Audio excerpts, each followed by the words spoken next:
Welcome back. So for this video, we're going to be looking at past and present efforts to control the human population. So there are a number of different ways to go about uh, controlling population. And they involve either incentives or disincentives. So potentially rewarding those who have small families, so that's an incentive. Penalizing large families, that's a disincentive. There is regulation, like China's famous and famously misunderstood one child rule. And then there are kind of three things put together, often occurring at the same time, that don't involve regulating or incentivizing at all, but naturally seem to be very effective at controlling population and are often tied with the economic development that, excuse me, that we discussed in the last video. So, increase access to medicine and family planning services, decrease in poverty. It's one of those relationships that doesn't make sense at first, but becomes very obvious when you examine it. And so, for people living in poverty, they often have many more children than people with affluence.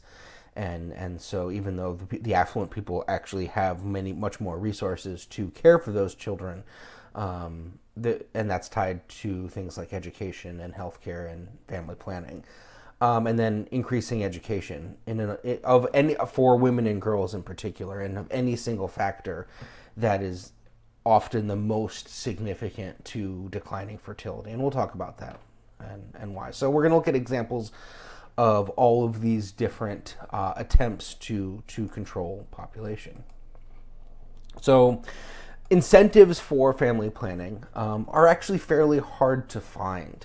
There are not many programs worldwide where people are rewarded for having small families. And even here in the United States, as I've mentioned in an earlier video, our tax system incentivizes large families. You pay less taxes the more kids or dependents you have. And so you could imagine a situation where it was the opposite, where you actually had to pay more the larger your families were, and that would be a disincentive. But in India, some Indian states have tried using incentives, so monetary payments, to have people volunteer to use contraception or even be sterilized. So tubal litigation for women or vasectomy for men. And as early as 1956, the Indian state of Tamil Nadu was offering men cash payments to receive vasectomies. And there was a huge community outreach and sort of marketing campaign about this. There's very little analysis, at least English language analysis, that I could access about the success of this program. But what I could find indicated that it was successful, but it also emphasized that the outreach, the educational component about family planning in general, was as important, if not more important, than the actual cash payments for men having vasectomies. But this was also one of the only population control or family planning programs that I found that put the burden of receiving the contraception or the sterilization on men. And it actually makes a lot of sense. You think about one human woman can carry essentially one child, one baby, one pregnancy to term per year. So obviously you can be pregnant twice in a year, but you can only, with the 9-month or 40-week gestation out of a 52-week year, it means that a woman can have really have one baby per year. Not necessarily a calendar year, but I think you guys understand what I'm saying. Whereas a man, a healthy Male can impregnate, theoretically, hundreds or potentially even thousands. I'm talking more of the sperm production, not so much the logistics of impregnating thousands of women. But one healthy human male can impregnate hundreds of women per year. So investing in male contraception, in male sterilization, actually makes a lot more sense when you think about it that way in terms of preventing pregnancies. Because, again, of the difference in the number of pregnancies a woman can carry versus a man produce. So, just an interesting side note. And I don't know a ton about why men were chosen in this program as opposed to women, but it's one of the only examples that I'm aware of anywhere in the world at any time that put the burden of this onto men. Many parts of India do still continue to offer incentives for family planning and sterilization for both men and women. And again, education has been key to this. A mass distribution of condoms and prophylactics have led to a decrease of like 60 or 70% from 5.7 to 2.7 kids, and as it is now, and almost 40% of married Indian women are sterilized or have had tubal ligations, supposedly voluntarily. And this is where we get into some of the more problematic areas. So Indian authorities and the official documentation say that it's all voluntary, but there is a very vocal movement out there of women who say that it was not, that they were coerced or forced into sterilization or not fully educated as to the implications of receiving that tubal ligation. And in 2012, 3 men were arrested for operating on 53 women without using anesthetic and in unsterile conditions outdoors in a field. And this is sort of this is maybe the exception to the rule, but it does demonstrate the downside, the potential negative impact of a program like this, where people are coerced into receiving these treatments. And then this is the big concern with many of these more generic family planning initiatives or sterilization initiatives, and as a method of population control, is that ultimately, women and men, but mainly women from marginalized communities, be they poor communities, be they ethnic minorities or religious minorities, anyone that's not part of the dominant group in a country might be forced to bear the burden of this population control effort. And that's just often how power dynamics work between dominant and non-dominant groups in a society. And a lot of the criticism of family planning as a method of population control comes down to this issue of it potentially negatively affecting people, or them being sterilized against their will. Certainly, when you have instances of a government or society determining who is fit to have kids and who is not, it becomes quite problematic. And there are very famous examples of forced sterilization in Nazi Germany and other fascist countries, where it was clearly amoral and wrong, and for the purpose of eliminating non-Aryan, in the case of Nazi Germany, eliminating non-Aryan blood from the gene pool. And of course, that's the example that opponents of this sort of stuff use most often. And I think it's a little bit out of context when we're talking about population control, but nonetheless, it is something that whenever you're talking about efforts to prevent people from having pregnancies, it's gets brought up and something you have to consider and think about how are you going to potentially eliminate that, or eliminate those possible misuses or misapplications of the rule. Another thing that you don't see very often, but I have found at least one example of, is our disincentives for having large families. And there's an example from the 1970s in Singapore. And Singapore is a small Asian country, south of India, as the map shows. And in Singapore in the 70s, they started charging progressively higher fees every time a woman would come in with having more children. So again, this fell on the women. Technically, it fell on the family, but it was enforced upon the woman, and it would cost more every time they went to the hospital to have a baby for each new baby.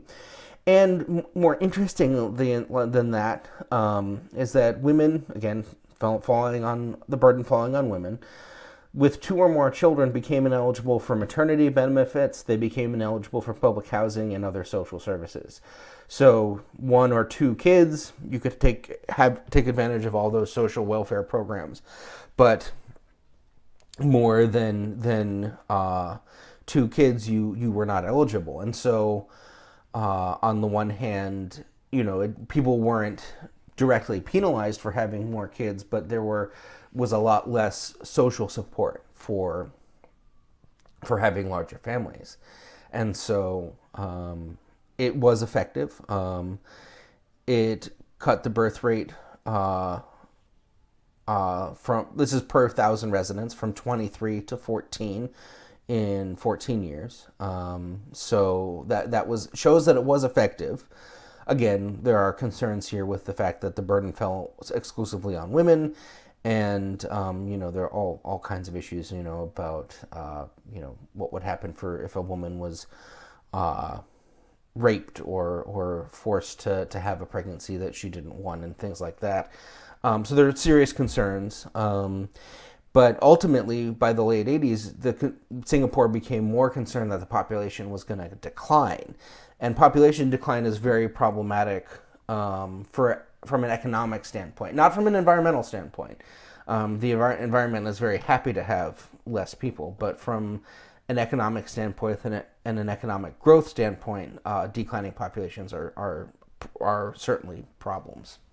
So again, this is an example of a disincentive for large families. And we can see that based on these predictions, those population control methods, some that we've talked about, some that we will be talking about, are quite effective. So we're seeing that these methods for reducing population growth are working in India and China, and we'll talk about China here in just a second. And here we are. So from 1979 to 2013, officially in China, couples were only allowed to have 1 child. And that theoretically, in the course of a generation or 2, could literally cut the population in half. For every 2 adults, you have 1 in the next generation. Exceptions were made for rural areas, ethnic minorities, and others. So realistically, only about half the population was limited to 1 child. And today, all families are allowed to have at least 2 children. And theoretically, that would lead to population stabilization. Again, 2 adult parents produce 2 offspring, and that's a neutral population growth. The concerns with this policy, again, was the coercive nature of it, and especially here in the United States, anytime the government tells people what they can or can't do, people get all up in arms, as we have seen so many times over the last 2 years over very simple things, as far as I'm concerned. But we are very much automatically against anything that involves this sort of command and control style of government. Additionally, for cultural reasons, male babies were favored, and there were instances of women either aborting or healthy female fetuses, or putting female infants up for adoption because males were preferred. And so that certainly could be problematic. And then the average family size in China is still quite small. It was 1.62 as of 2016, so not every family was having two kids. And there's a significant concern that there won't be enough people to power the economy. So again, you have all of these jobs, all of this production going into supporting this large population, and then the population declines, and your gross domestic product, the amount of stuff you're able to produce, declines. You're not able to support all the industry that you've had, and economically speaking, that's problematic. Again, not environmentally speaking. Lower populations are always going to be just fine for the environment. And so this is what has happened with the birth rate in China. The death rate has stayed very stable since the 1960s, and the birth rate has declined and is now stabilizing as well. So in that sense, the one-child policy was certainly effective.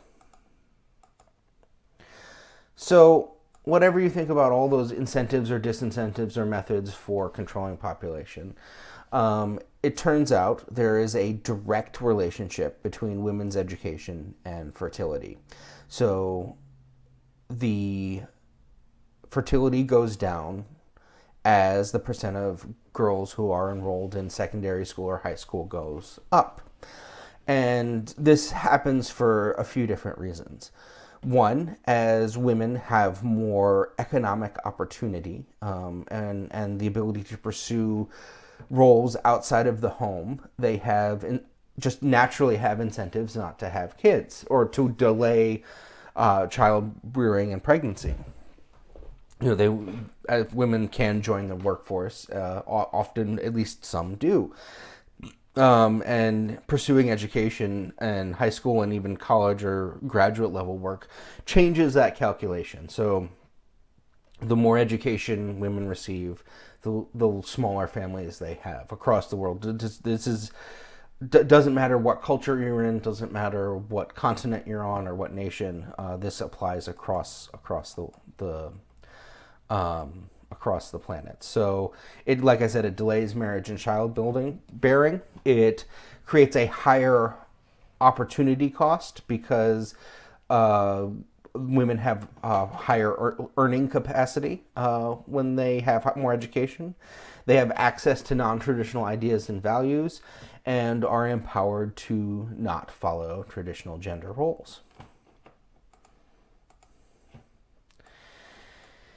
And so as countries move towards industrialization, you see a lot more investment in education and in medicine, and you see this declining fertility. And suddenly people are starting to, again, from an economic perspective, be concerned about population shrinking rather than population growth. There are many nations, including Spain and Japan, that could see their populations be cut in half in this century.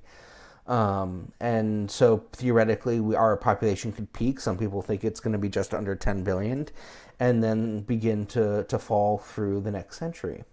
And they're tied directly to education and financial freedom for women. But the concern is for labor, shortages of labor, and shortages of taxes, taxpayers, really. And so this is something that's been coming up a lot even in the United States, where things like the cost of housing, the cost of education, the cost of food even, are creating their own disincentives for families to have kids. I can say, even for myself, I do have two children, but it is way, way harder than it was for my parents' generation.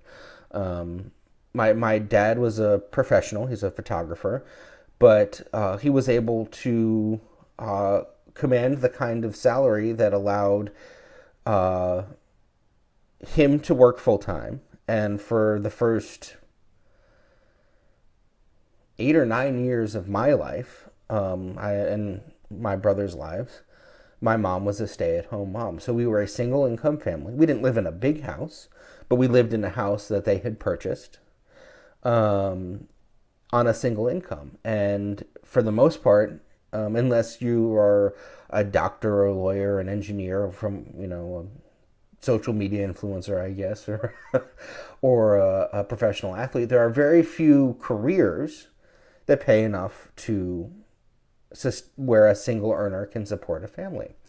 And so both my wife and I work, and we have the costs of daycare and childcare and all that kind of stuff. The cost of insurance for kids is insane these days, and it is way, way harder to support families than it used to be. And I think, that for many people is becoming a disincentive for having families. And so I think the US could see, maybe not as drastic as some other countries, but we could definitely see population decline. And I think, well, my opinion is that there's got to be some sort of significant change in our economic system and the housing market and all that in the next few decades. Otherwise, we're going to be in trouble in a lot of ways. But that's a digression and unrelated. So population decline is good for the environment. But as I mentioned in the last clip, this population stabilization or decline is also tied directly towards industrialization and economies around the world becoming more like ours, which means that consumption is going to increase drastically. And so we have this dynamic that, population is stabilizing, but it is stabilizing in a way that is leading to a significant increase in resource consumption around the world. And so from an environmental perspective, from a climate change perspective, stabilizing at 8.8 billion people is great. It's better than 10 or 20 billion people. But if those 8.8 billion people are consuming resources like we are here in the United States, that puts it well beyond the carrying capacity of the planet. And so on the one hand, it is a good thing. Again, we're 8.8, the number that's predicted of where we might stabilize, is certainly better than higher numbers, but we can't sustain it. So it still leaves us the question of what are you willing to do without? What are you willing to change? What are you willing to have less of in order to make the planet sustainable for everybody who lives here for the long term? It's an important question. It's not one I have the answer to, but it's one we have to consider. All right. Thanks so much. We'll see you with the next video.